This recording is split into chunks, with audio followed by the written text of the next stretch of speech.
안녕하십니까? 러빙타임 새벽을 여는 예수묵상 시간입니다.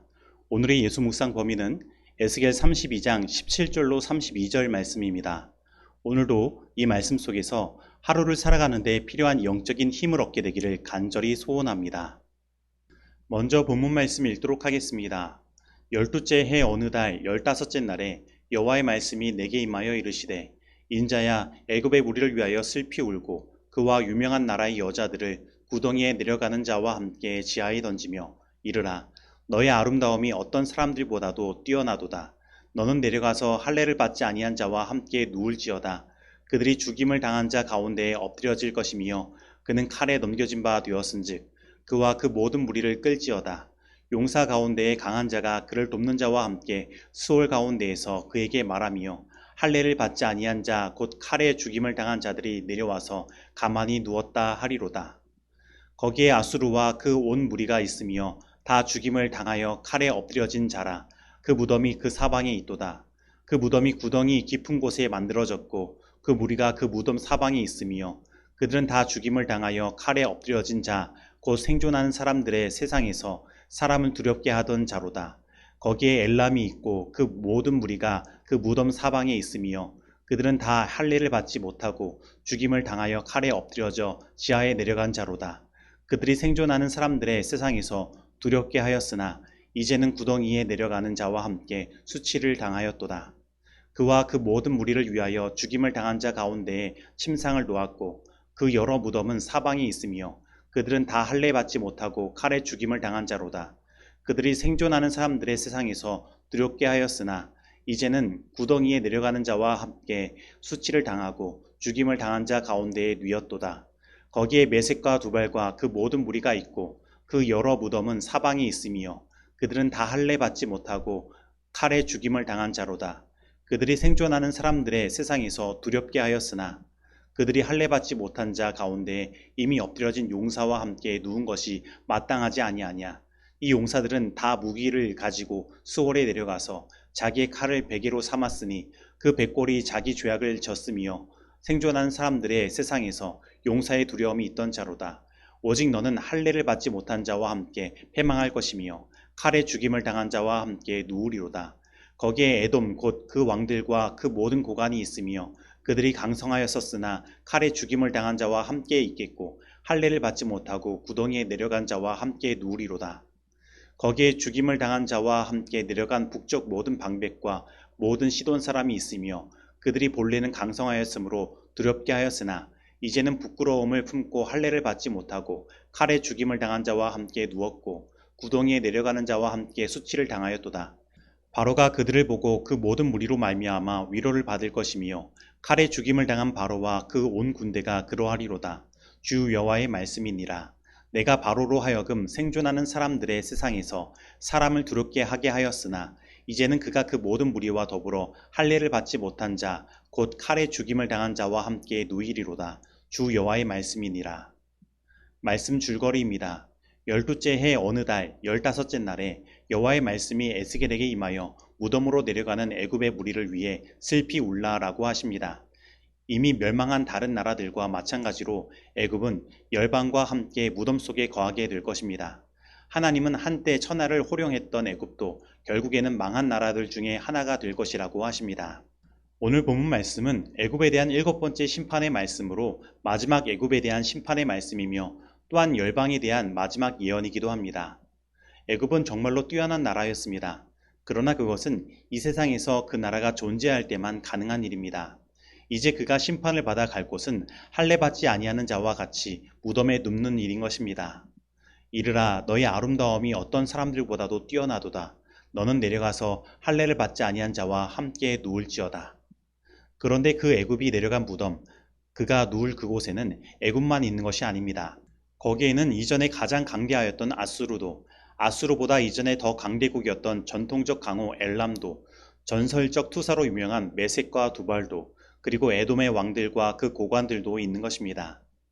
이들은 세상에 있을 때에는 모두 뛰어났던 존재들이며 뛰어난 그들의 힘과 능력으로 세상 사람들을 두렵게 하였었습니다.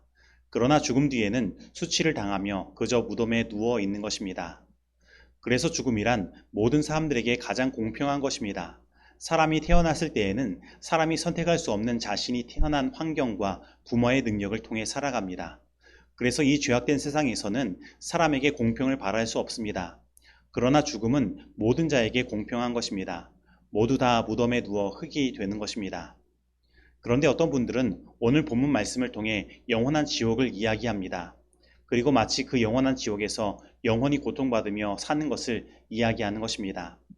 하지만 분명히 오늘 본문 말씀은 그들이 생각하는 지옥에 해당되는 스올이라는 말을 무덤으로 연결시키고 있으며 그들은 거기에서 무엇을 행하는 것이 아니라 결국 무덤에 누워있게 될 것을 이야기하고 있는 것입니다. 그래서 죽음은 무덤에서 그저 아무것도 할 수 없고 누워있는 곳이기에 공평한 것입니다.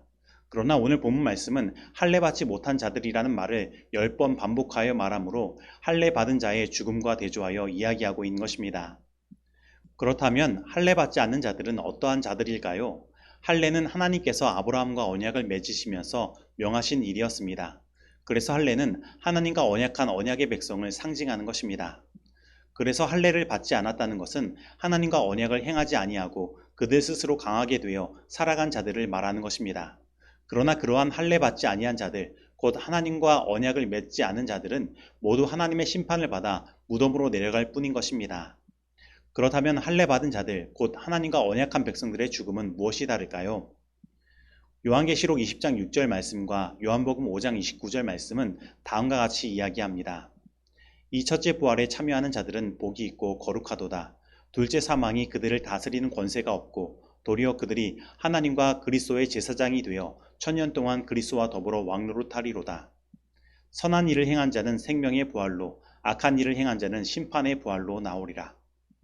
하나님과 언약한 백성들의 죽음은 첫째 부활, 곧 생명의 부활의 경험으로 이어질 것입니다. 그러나 할례받지 아니한 자들은 심판의 부활로 나와 둘째 사망의 경험을 하게 되는 것입니다. 그리고 그들이 당하는 둘째 사망은 불과 유황불의 심판을 통해 이루어집니다. 그러나 소돔과 고모라가 영원히 타는 불의 심판을 받았지만 그들이 지금 죄가 되어 완전히 소멸된 것처럼 하나님과 언약하지 않은 그들은 영원히 타는 불의 심판을 받을 것이지만 그들은 소돔과 고모라처럼 완전히 죄가 되어 소멸될 것입니다. 그래서 말라기 4장 3절 말씀은 다음과 같이 이야기하는 것입니다. 또 너희가 악인을 밟을 것이니 그들이 내가 정한 날에 너희 발바닥 밑에 재와 같으리라. 만군의 여호와의 말이니라. 그래서 오늘 우리는 생각해야 합니다. 나는 하나님과 언약한 자인지 아닌지, 그 언약을 믿으며 붙들고 살아가는 자인지 아닌지 말입니다.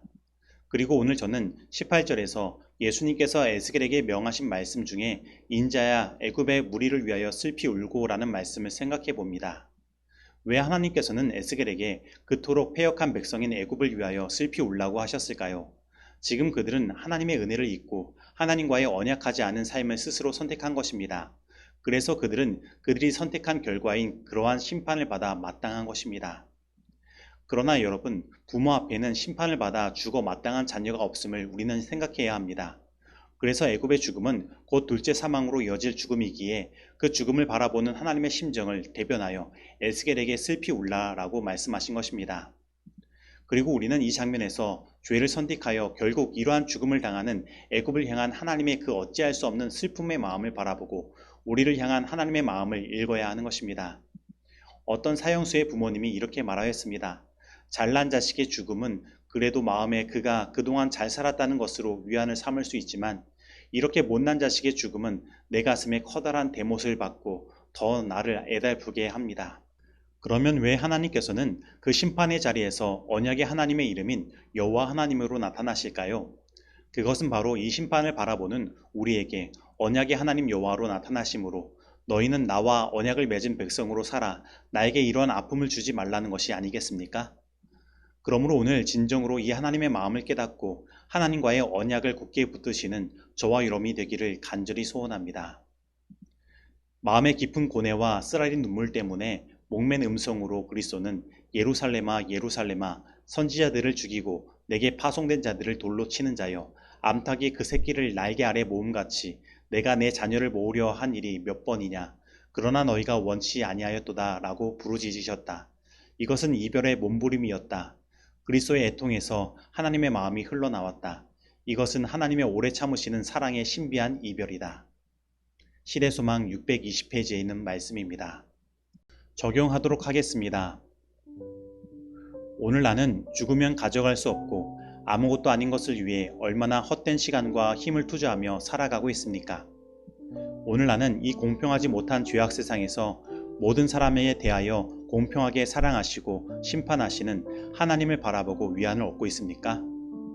오늘 나는 악인에게 심판을 행하시는 하나님의 그 아파하시고 슬퍼하시는 사랑의 마음을 깊이 깨닫고 있습니까? 오늘 이 말씀 속에서 내가 실천해야 할 것은 무엇입니까? 기도하시겠습니다. 하나님 아버지, 오늘 우리가 사는 이 세상은 정말로 공평하지 못한 세상처럼 보입니다.